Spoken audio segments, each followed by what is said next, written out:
Good afternoon na sa tanan. Okay, ayon kay Roy Seneris ng Filipino Star ngayon, tinatantsyang may 10 milyong Pilipino ang nagtatrabaho bilang OFW sa iba't ibang panig ng mundo. Ang pangunahing dahilan ng pagtatrabaho sa ibang bansa ay ang malaking pasahod na ibinibigay ng mga dayuhang bansa kaysa sa pasahod na ibinibigay ng ating pamahalaan. Karaniwang may mga pamilya ang umaalis, mga nanay. Inaiiwan ang mga anak dito sa pangangalaga, it's either sa mga lolo or lola or mga kamag-anak lang. Okay. Ang remittances, yung mga padalang pera ng mga OFW dito sa kanilang pamilya, ay isa sa nagpapatatag ng ating ekonomiya. Kahit na anong krisis na daanan ng Pilipinas, dahil sa padala ng mga OFW na natiling tumatayo o lumalaban ang pamahalaan ng Pilipinas dahil sa mga remittances nila. Okay. Sa hapong ito, bibigyang linaw ng dalawang pupunan ang proposisyong mas nakakatulong sa pag-angat ng ekonomiya ng bansa ang mga OFW. Okay, sa pupunan ng mga sumasang-ayon o affirmative group, pinangungunahan ito ni Mia Francine Lopez. Kasama niya sa grupo si Jaylin Arya, si Jade Mary Mabala, si Mayan Casuela, si Roda Muhammad at saka si Ziad Samuel. Sa pupunan ng mga sumasalungan, pinapangunahan ito ni Josel Amarado. Kasama niya sa grupo si Chasky Pineda, Saily Bagyo, Kylie Nicole Cortez, Laika Muhammad, and Sweetheart Francis Gete. Okay. Ang tatayong moderator ay si Gabriel Pateño. Ang timekeeper natin si Limuel Palbe at ang recorder mamaya ay si Mark Arik Sablas. Kayo naman as observers, kayo ang magbibigay desisyon mamaya kung sino ang mas matimbang ang punto. Sila bang sumasalungan o sila bang sumasang-ayon? So, makinig kayo para malaman na hindi yung papugihan lang ha, yung in-explain ko kanina. Makinig sa bawat punto. So, ito turn over ko na itong microphone. Ay, bago ko makalimutan, nasa likuran natin ang ating punong guro na si Ginoong Erwin Pineri bilang chairman sa mga pupuna ng ginagawa natin ngayon. Kasama niya si Ginang Lisa L. Valiente, MP2, at si Ginang Ibita Alvarez, MP2 din, na magbibigay ng komento tungkol sa aking the way kung paano ko pinapacilitate ang debate sa hapon na ito. Okay. Gabriel?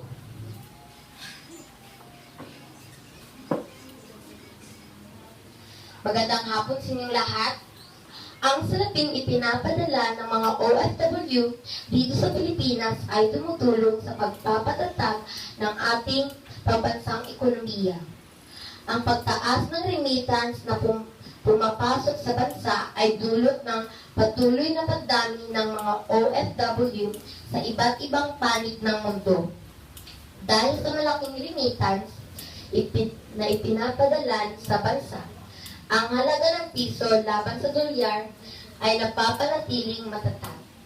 Sa hapong ito, dalawang kupunan ang magpapalitan ng kanilang ideya tungkol sa paksang sino ang mas makakatulong sa pag-angat ng ekonomiya ng bansa, mga OFW o mga naiwan dito sa Pilipinas na nagtatrabaho. Bago natin simulan ang debate, hayaan niyong basahin ko ang mga alituntunin na tandaan.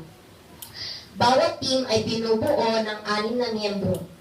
Ang leader ng kupunan ng sumasang-ayon or affirmative group ang unang magbibigay ng kaniyang opening statement sa loob ng 2 minuto. Ganoon din ang ibibigay na oras ang ibibigay sa katunghaliang ito. Patutungunin ng ating timekeeper na si Limuel Palbe ang hawak ni Sumbel kapag tapos na ang 2 minutong ibibigay sa bawat leader. Uunahin na natin ang leader ng affirmative group na si Mia Ponce Lopez. Palakpakan.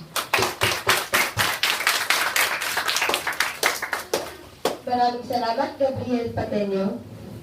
Sa dami ng problemang pang-ekonomiya na kinaharap ng ating bansa, patuloy tayong naging matatag dahil sa remittances na ipinapadala ng mga OFW sa iba't ibang panig ng daigdig. Sabi ng iba, ang pagsisilbi ng mga kababayan natin sa ibang bansa ay nakababawas sa lakas tao natin dahil dito nawawala ang pagiging makagaya nila. Taliwas ito sa aking paniniwala. Dahil isinasakripisyo nila ang kanilang buhay para makatulong sa ekonomiya natin. Marami ang nagtatrabaho sa mga lugar na mayroong gera, kagaya ng Lebanon at Syria. Ngunit upang mabigyan ng magandang buhay at mataas na kalidad ng edukasyon ang kanilang mga anak, karapat-dapat na silang tawaging makabagong mga bayani. Hindi man kagaya ng ginawang pagbubuwis buhay na ang kanilang nagawa kagaya nila Dr. Jose Rizal, Andres Bonifacio, at iba pang bayani. Ngunit nagkakapareho silang lumalaban para sa kalayaan sa kaso ng mga OFW, kalayaan mula sa kahirapan. Mula Abril hanggang Setyembre ng 2014, may estimated remittance ang mga OFW na aabot sa 173.2 bilyong piso sa laking ng naipadala nila sa mga pamilya nila dito sa bansa. Nagiging sandigan sila ng ating pamahalaan upang manatili tayo nakatayo ang Pilipinas sa kabila at kaliwat kanan ng krisis. Kaya masasabi ko, mas nakakatulong ang mga OFW sa pag-angat ng ating ekonomiya kaysa sa mga nandirito na nagtatrabaho sa ating bansa na maliliit masyado kung magpasahod. Yun lang po at maraming salamat.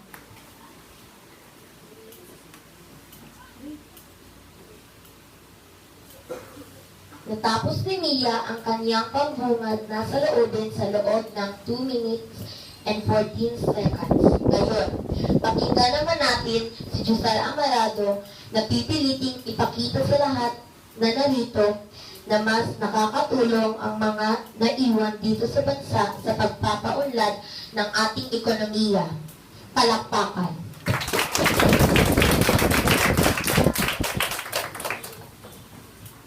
Ang pagtugon sa mga pangangailangan ng kanyang mamamayan, maayos at ligtas na pamumuhay, ay tanda ng kaunlaran ng bansa. Hindi lang ang laki ng kita ng bansa ang basihan ng kaunlaran. Ang isang matiwasay na pamumuhay kung saan kumpleto at sama-sama sa hirap at ginhawa ang isang pamilya ay para sa akin ay tanda ng kaunlaran. Maliit man ang pasahod ng Pilipinas, ngunit ang mga naiwang ditong nagtatrabaho kasama ng kanilang asawa at mga anak ang lalo pang mas nakakatulong sa pag-unlad ng ekonomiya.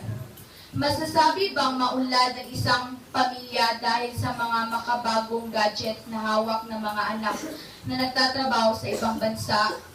Sa pagbanap, mapapaaral nila sa isang kilalang universidad ang kanilang anak, ngunit di naman nila kapiling at magagabayan sa tamang pag-uugali tungo sa kapwa. Sa kaso ng mga domestic helpers, nag-alaga sila ng mga anak ng ibang tao, tinatabihan sa pagtulog, inaakay sa paglalakad, sinusubuan sa pagkain at pinapaliguan. Ngunit di nila ito nagawa sa sarili nilang anak. Marami ang mga kabataan ang nasa impluwensya ng droga. Karamihan sa kanila ay OFW ang mga magulang. Sagana sila sa mga material na bagay, ngunit kulang sila sa pagmamahal. Tanda ba ng kaunlaran ang pagtakbo ng mga kabataang ito sa droga dahil wala silang masumbungan sa mga problemang dinadaanan ng karaniwang teenager? Maliit lang ang sahod ay maaari rin mapagkasya ang mahalaga. Nandyan ang mga magulang sa tabi ng mga anak para maturuan sila ng mga kaugaliang dadali ng kabataan tungo sa pagpapaunlad ng kanilang pamumuhay. Yun lamang po ang aking paunang salita.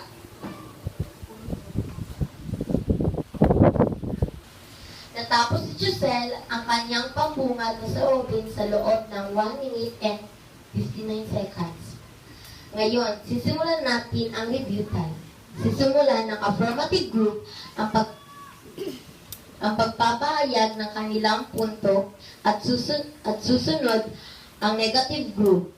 Sa ikalawang round, pwedeng magtanong ang bawat miyembro ng grupo sa gusto nilang sasagutin sa kabilang grupo. Sisiguraduhin ng ating timekeeper na hindi lalampas sa 2 minuto ang bawat pagsasalita ng mga kalahok. Kung mayroon pang oras na malalabit, maaaring magtanong ang bawat isa sa miyembro sa kabilang kupunan. Tandaan, ito ay friendly debate. Nagpapalitan lang tayo ng ating mga idea tungkol sa paksa. Ang mga nagtatrabaho sa labas ng bansa ay mas mataas ang tinatanggap na sahod kumpara sa mga nagtatrabaho dito sa ating bansa. Kaya mas nakakatulong sila sa pag-angat ng ating ekonomiya. Kahit mahirap ang trabaho sa ibang bansa, ang mga magulang natin na nasa abroad ay naghihirap para sa kanilang mahal sa buhay at para sa pag-angat ng ating ekonomiya.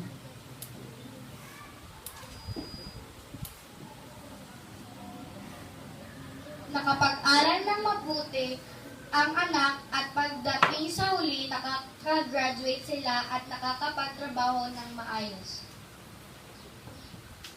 Nakapagbili sila ng bagong gamit na gusto nilang bilhin. Nababayaran nila ang mga gastusin sa paaralan. Ang pagpapadala ng mga OFW sa kanilang pamilya ng mga material na bagay at mga salapi ay tanda ng pagmamahal sa kanilang anak.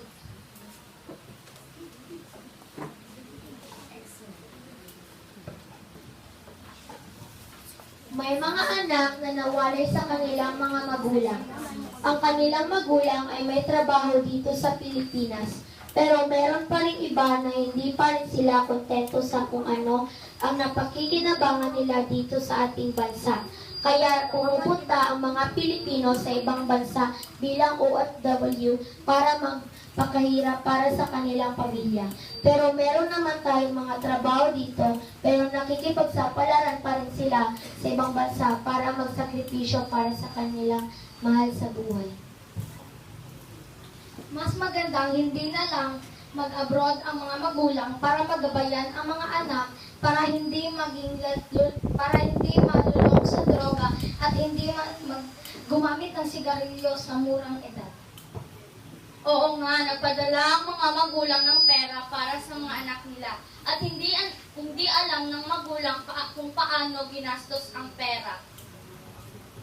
Dahil may nagtatrabaho dito sa atin at pumupunta pa sila sa ibang bansa para magtrabaho at hindi nila mababantayan ang kanilang mga anak. Hindi sapat ang videocam Skype dahil hindi parati nag-online ang ina o mga magulang sa ibang bansa. Inaalagaan nila yung mga tao na hindi nila kaano-ano, pero hindi nila inaalagaan ang kanilang mga anak, naging nalulong sa droga, nabuntis ng maaga dahil walang magulang na nagkumagabay sa kanila. Bakit ba sila nag-aalaga ng ibang tao pero ang pamilya nila hindi inaalagaan? Ang tanong na ito ay para kay Ziad Somero.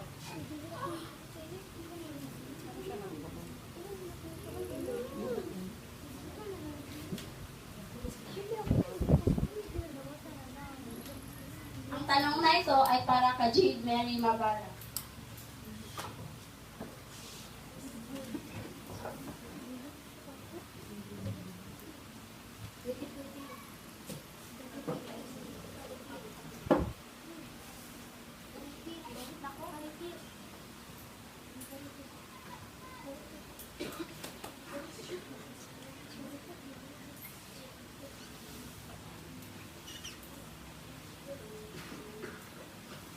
Nagtratrabaho sila sa labas dahil para may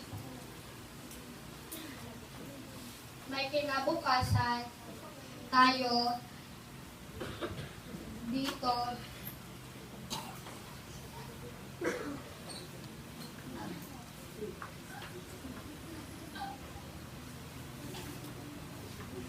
sa Pilipinas.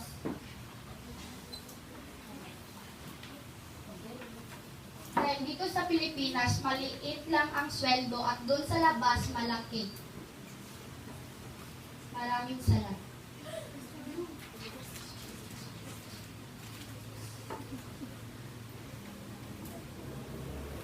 Para sa tanong kung ito, ipapasagot ko kay Siley Baguio. Bakit sa palagay nyo, delikado ang ibang bansa para sa mamamayang Pilipino na nagtatrabaho doon? Maraming salamat sa tanong. Para sa akin, delikado ang mga nagtatrabaho sa labas dahil baka nagtatrabaho sila sa mga delikadong lugar katulad ng Syria. At kung may maganap man na gera doon, maaari silang madamay kung hindi nila alam na ganoon at maaari pa silang mapiligro dahil sa nagsasakripisyo sila para sa anak nila dito sa Pilipinas at para may panggastos sa mga pangangailangan sa bahay. At para sa tanong ko, ano ba ang maitutulong ng mga OFW sa ekonomiya ng Pilipinas? At ang gusto kong sumagot sa tanong ko ay si Ruda Bohamay. Ang maitutulong nila ay magpadala ng pera para sa kailang mga anak dahil gusto nila na makatapos ng pag-aaral ang kailang mga anak at makakuha ng maayos na trabaho at sa kailang buhay. At ang tanong ko na ito ay para kay Justin. Bakit ba hindi ka sang-ayon na magtrabaho ang mga mamamayan sa ibang bansa? Dahil walang sumusuporta sa kanilang mga anak kung meron man sa edukasyon sa kanilang pangangailangan. Hindi sa lahat ng panahon nagpapadala ang kanilang mga magulang. At para sa tanong ko,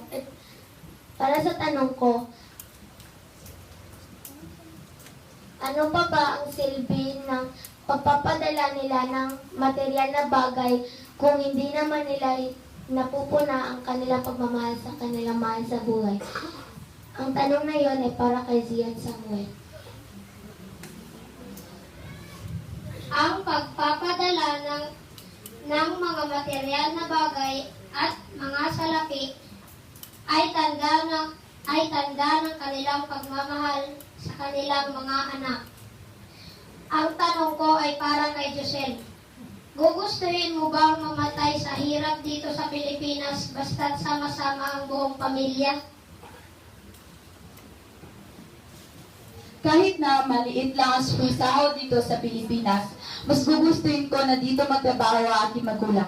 Kasi ang mas mahalaga sa akin ang aking pamilya.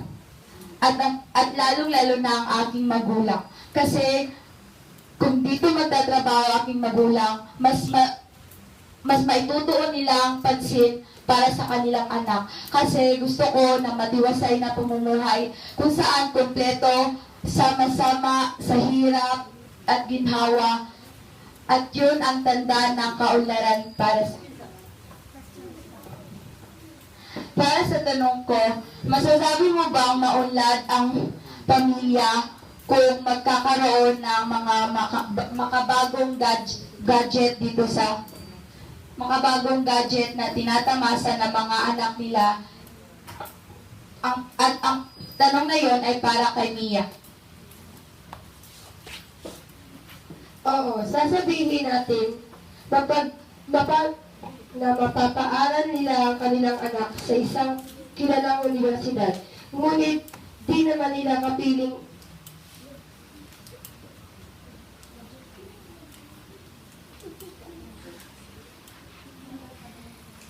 Pwede mong ulitin yung tanong. Pakiulit yung tanong. Ulitin mo. Pakinggan mo yung tanong niya. Para sa tanong ko,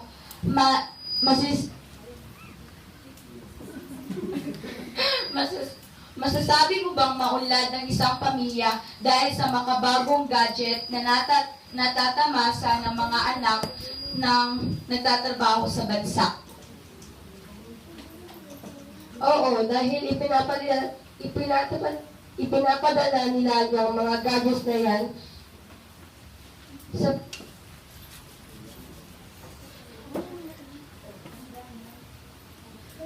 paraan ng kanilang pagsasakripisyo para sa kanilang anak dahil mahal nila iyon. At para sa tanong ko,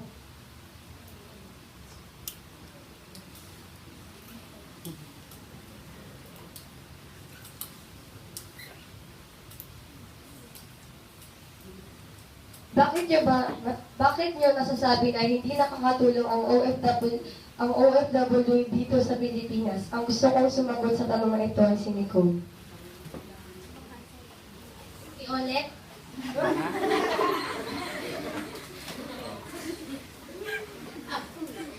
Bakit masasabi nyo na hindi nakakatulong ang mga OFW na natatrabaho sa ibang bansa dito sa Pilipinas? Makakatulong nga ang pagtatrabaho ng OFW sa ibang bansa. Pero naman, uunahin naman nila ang kanilang anak na mag-aalaga sa kanila. At ang aking tanong, paano ba nakakatulong ang OFW dito sa ating bansa? Ang gusto kong sumagot doon si Jade Mary Mabala.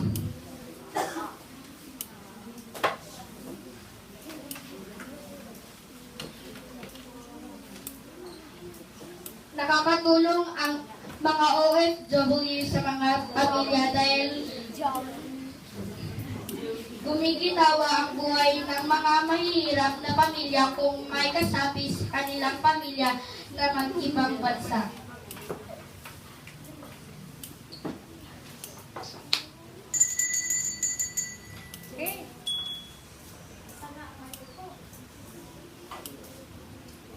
Okay.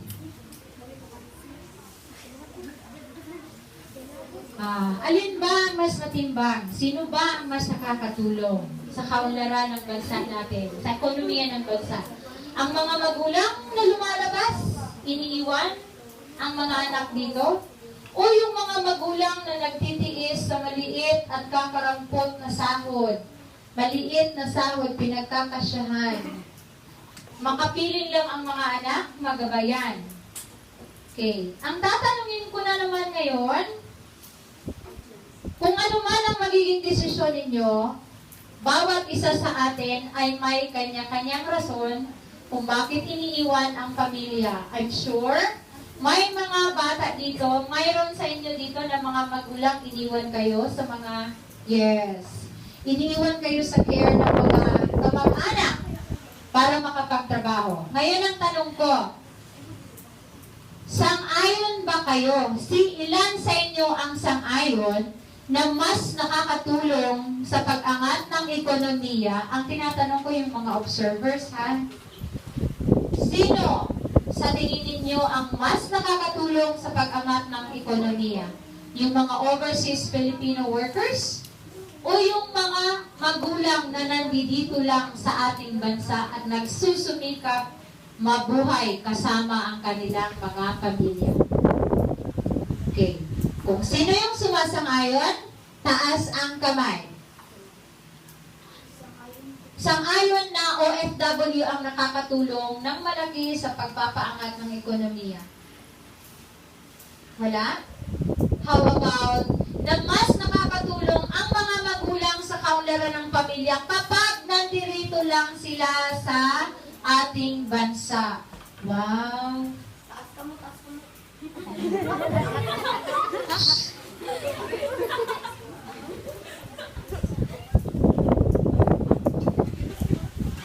Okay. Yan pa rin ay ayon sa inyong opinion. Kanya-kanya tayo kasi may mga chances na hindi applicable sa iba at sa iba. Okay. Maraming salamat sa pagdalo ninyo sa debateng ito. Sana nakatulong ito para mapalago ang inyong kaisipan tungkol sa mga isyo na nangyayari dito sa inyong pamilya at sa ating bansa. Good afternoon, everyone. And thank you very much.